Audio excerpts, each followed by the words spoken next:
twongeye kubasuhuza abakunzi ba Rising Engineer 2020 aho muri hose mu Rwanda mu ntara zitandukanye, bari umujyi wa Kigali no mu ntara uko arenye. Abari hanze y'u Rwanda nabo turabashoboje. Diaspora yacu turayishoboje cyane. Abari mu gihugu cya Oman, abadukurikira bari muri Uganda, Tanzania, Burundi, the whole East Africa, Congo, turabashoboje. Bose nizere ko mumeze neza mu Rwanda muri Kigali.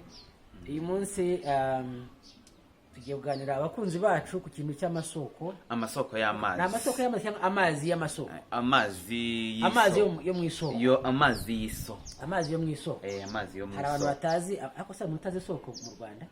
Birashoboka cyane, ariko muri rusange ubundi umunyarwanda agakwiye kubazi amazi y'isoko cyangwa azi isoko y'amazi itunganyije neza hamwe tuvoma. Uko hari igihe tugira ikibazo amazi akabura y'imiyoboro dusanganywe, cyangwa se amazi yo mu macupa amagurwa mu nganda arahenze birazwi. Arahenze cyane.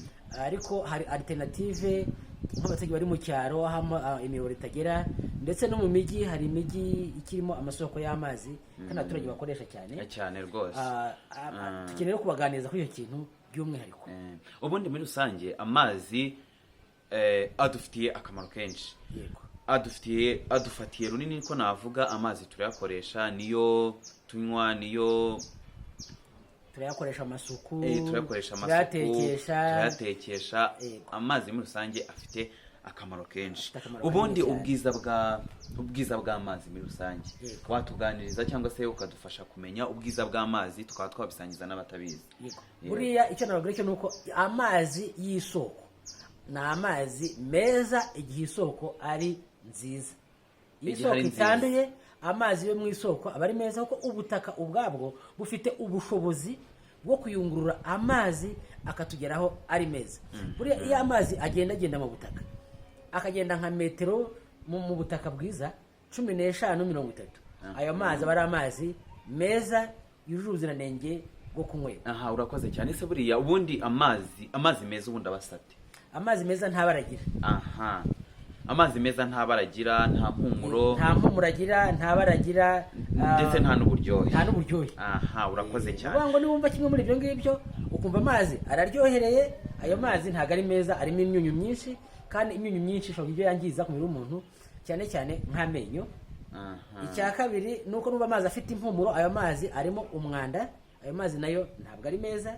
Icya gatatu nubona amazi afite ibara runaka, kuko ayo mazi aba yanduye, ntabwo ayo mazi aba ari meza. Ubwo amazi meza ubundi afata ibara ry'ikintu agiyemo. Urakoze cyane. Hari ikindi kintu nshaka ko udusangizaho, ikintu kijyanye no gutunganya isoko. Yego. Gutunganya isoko, ubundi se isoko bayitunganya bate? Ese kugira ngo amazi abe meza cyangwa se tuyakoresha ari meza biba ngombwa ko yanyuze mu isoko? Ese iyo soko bayitunganya bate? Mu gutunganya isoko hari ibintu bakora by'ingenzi byihutirwa. Mu Gifaransa ngo ni cabotage. Gutunganya isoko. Ikintu cya mbere bakora, isoko barayitazura bakahagira hagari, none y'amazi akibumbira hamwe, bagafata ibumba bagakora akantu kameze nk'akagega k'ibumba munsi mu butaka. Bamara gukora ako kantu kameze nk'akagega, none amazi akabasha kujya hamwe ari menshi, bagashyiramo uburyo bwo kuyayungurura. Ahangaha bakoresha igravio, bakoresha n'umucanga munini n'umutoya. Ubwo wenda ntaguciye mu ijambo, ako kantu kameze nk'akagega twakoze hasi niko bashyiramo umucanga. Turahatazuye habaye hagari. Hamara kuba hagari tugashyiraho ibumba, amazi tukayatangira kugira ngo ibumbire hamwe ahinduke nk'akagega. Urumva kandi ibumba naryo ubwabyo ni ubutaka. Nta kibazo. Noneho twarangiza muri ka kagega twakoze tugashyiramo uburyo bwo kuyayungurura, cyangwa se tukakwita nka filtrage. Uburyo bwo kuyayungurura niho dukoresha igravio, niho dukoresha umucanga ufite ubunini butandukanye kugira ngo amazi koko avemo ayunguruye.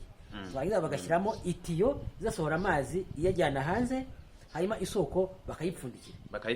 Hari amashashi yabigenewe, atari ishashi zisanzwe zagenewe gupfundikira ya soko kugira ngo hatagira amazi aturutse hanze y'umwanda aza akinjira mu isoko akayanduza. Noneho yatiyo iba igiye bayishyiraho utuntu twenge bayipfumaguye kugira ngo amazi agende yinjira mu itiyo, noneho itiyo ikayasohora hanze. Yasohora hanze bakayubakira cya kintu tubona cyose cy'igisima bita borne fontaine, aricyo abantu bavomeraho. ariko buriya isoko yo iba iri inyuma n'inyuma mu musozi niba barayiteguriye ni ukuvuga ngo amazi akatugeraho atunganye. Urakoze cyane. ubwo ni ukuvuga ngo nka hariya ku mugezi tujya tuhabona ahantu abana bavoma, hari ahantu haba hahinze hari pasiparume, hepfo y'izo pasiparume hari akantu kameze nk'akagega kagufiya, hepfo yaho hari umugezi cyangwa hari ivomo. ubwo ni ukuvuga ngo iyo kabutaje ibiri munsi ya za pasiparume, hahandi ubona bateye pasiparume buriya bari uguporoteja isoko. ka kagega ubona ntago ari ihame, akajyaga kajyaho kuko wenda isoko ifite amazi makeya, ari ukugira ngo nk'abantu baje kuvoma wenda nibatinda ushatse unashyira n'akarobine kuba yafungaho noneho agwire akajyaga kuzure, noneho umuturage naza gufungura asanga amazi ari menshi avome agende adafashe umwanya munini. ariko akari akajyaga ko ntabwo ari ihame.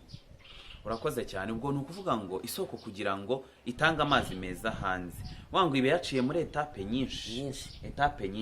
ubwo urumva rero aho hantu haba hakenewe no kubungabungwa, hakeneye kubungabungwa. kuko urumva nimba ari ahantu kuki bahatera pasiparume wa mugani, kuki ubundi aho ngaho haba hari akagega bikeneye kubungabungwa. ese babibungabunga bate? Mu kubungabunga isoko hari ibintu bikorwa by'ingenzi. icya mbere isoko igomba gutabwa. ni ukuvuga ngo hano twakoze kabutaje twarangije gufatira amazi haratabwa, noneho hejuru y'isoko ugateraho icyatsi.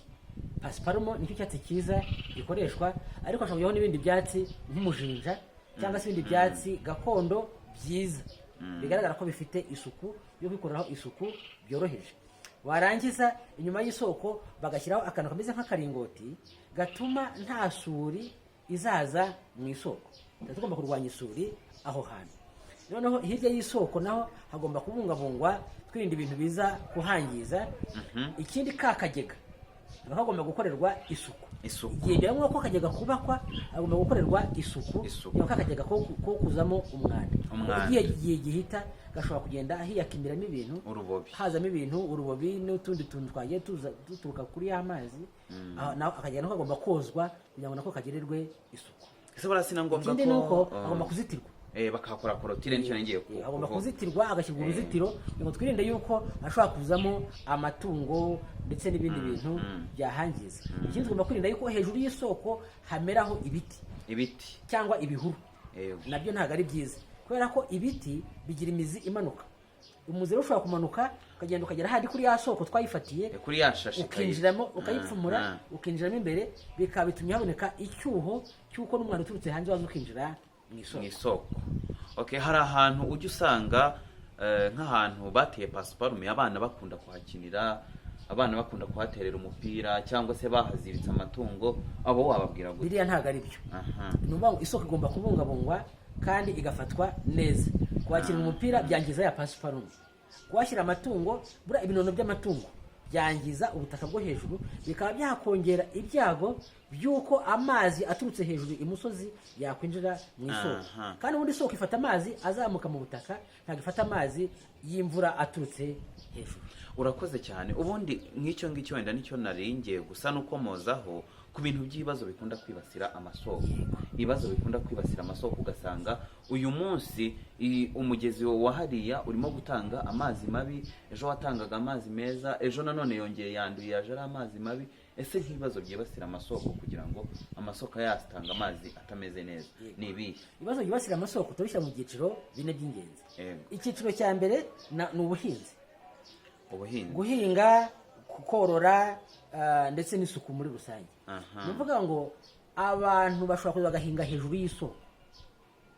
iyo uhinze hejuru y'isoko urumva ubutaka bwari burinze ya soko bwo hejuru utuma bworoha cyane. icyo bita mu gifaransa porosite cyangwa porosite mu cyongereza. iyo bituma amazi y'imvura yo hanze, isuri n'ibindi bishobora gutwara ubutaka bwo hejuru ya buri soko bukavaho bukagenda, cyangwa se amazi y'imvura akaza akinjiramo hasi akagera mu isoko akayanduza.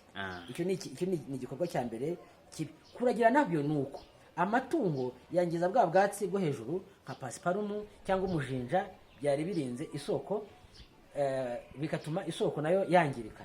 ikindi ni uko ibinono by'amatungo, inka, intama, ihene, gukandagiraho bituma noneho bya byatsi byo hejuru bipfa konekamo umyobo, noneho ya myobo igifata amazi mabi yo hejuru y'amazi nayo akamanuka akinjira mu isoko. Iki ni icyiciro cya mbere. Icyiciro cya kabiri ni icy'imiturire. Imiturire izana ibibazo iyo imiturire yegereye isoko. Nababwiye yuko iyo amazi agenda mu butaka nka metero 30, ubutaka buba bufite ubushobozi bwo kuyatunganya. Hari abantu rero bagenda ugasanga yubatse neza hejuru y'isoko. Noneho bagacukura toilette. Urashaka gucukura amatoilette, abantu bacukura bamanuka. Ugasanga toilette zifite metero 20, 10 ndetse no kurenzaho. Nubango wa mwanda wa toilette igihe ya matoilette yegereye isoko, umwanda ushaka kuva muri toilette ukinjira mu isoko. Ikindi kibazo cy'imiturire nuko imiturire izana isuri nyinshi. Isuri nayo ikaba yatwara isoko. Ikindi cy'imiturire ni ibishingwe by'umujyi. Hari ahantu ushobora kugenda ugasanga bafashe ibishingwe babirunze hafi y'isoko. Urumva wa mwanda uva mu bishingwe uko imvura igwa, umwanda ugenda winjira mu butaka. Igihe rero nta mwanya uhagije hagati y'isoko n'ikimoteri, wa mwanda ushobora kuva mu bishingwe ukinjira mu isoko. Ibyo nabyo ni ikibazo. Icya gatatu ni icy'isuku. Cyane kutoza ibigega. Tukabonye yuko hari amasoko aba afite amazi make bita debi ntoya, noneho bigatuma bashyiraho akantu k'akagega ko kugira ngo y'amazi abone uko yegeranye. Icyo gihe rero kari akagega kagomba kozwa neza, ubundi kaba gafiteho agatiyo ka vidange. Kagomba kozwa neza, abaturage bagomba kugira igihe, haba ari mu kwezi ari mu gihembwe, bakagenda kakagega bakakoza neza, bagafungura ya tiyo ya vidange, umwanda urimo wose ukagenda akajyamo amazi mashyashya. Ikindi cy'isuku kwiriba, abantu bagomba gukora isuku ari aho bavomera cyangwa se no hejuru y'isoko. Ubona ko hari ahantu biba bitarakozwe neza, ugasanga hajeho akantu k'akajagi, bakita akajagi. Utuntu tuzi twaretse aho ngaho tumwanda. Turiya tuzi ni tubi. Urumva ni ibintu byo korora umwanda aho ngaho hafi y'iriba, bishobora kwanduza amazi asohoka mu iriba, ariko bishobora no kwanduza n'ibivomesho abantu baje kuvomeshaho, cyangwa se bagakora n'undi mwanda hafi aho ngaho. Ibyo nabyo ni ibintu byibasira amasoko y'amazi. Murakoze cyane. Ubwo n'abadukurikiye barabyumva ko uko isoko bayibungabunga, uko twabasha kubungabunga isoko, uko twabasha gusukura amazi yacu, ari nabyo wenda dushobora kuzagaruka mu kiganiro gitaha. Nk'umuturage wenda aramutse yegereye amazi wenda y'amazi asa n'ayanduye, ese wenda we yayasukura gute mu buryo mu rugo iwiwe? Urugero nk'abaturage baturiye umugezi usanzwe ugenda, cyangwa se umugezi cyangwa se yafata nk'amazi y'imvura, wayatunganya ute? Tuzabakorera ikindi kiganiro ubutaha. Reka dusoreze ahangaha dushimira abadukurikiye kuri Rising Engineer 2020, abari mu Rwanda n'abari muri diaspora, abari hanze badukurikira, tubashimire. Turabashimiye cyane, tubibutsa gukora subscribe ndetse na share, mukanaduhereza ibitekerezo kugira ngo mutugire inama y'ibyo dukora ndetse munatwunganira. Banaduhe n'ibindi bintu bifuza ko twaganiraho. Iyo ukoze subscribe ku rubuga uduteye inkunga nawe kugira ngo tugere koko ku mubare wifuza wa subscribers, kandi koko bigaragara ko dufite koko abantu turi kumwe bakunze ibi bintu. Turabashimiye naho ubutaha. Murakoze cyane.